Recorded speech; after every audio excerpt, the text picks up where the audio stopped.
Could the heavy snowfall freeze over the wooden house deep in the forest? Today began with a gentle snowfall, then quickly thickened and eventually turned into a blizzard, with biting winds and freezing temperatures that enveloped the entire forest. But inside this man's small cabin, it was quite the opposite. The space remained warm and quiet as he focused on his work.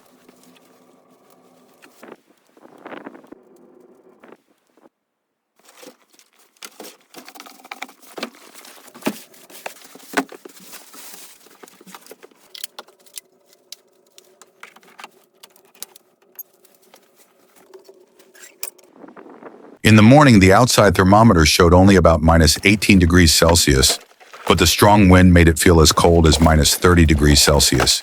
He quickly used the snowplow to clear the path around the cabin, pushing aside thick layers of snow to create a small trail leading into the forest. Amidst the biting wind and lingering snowfall, this task became essential to ensure unimpeded movement and to keep the cabin well ventilated and safe before new snow covered everything.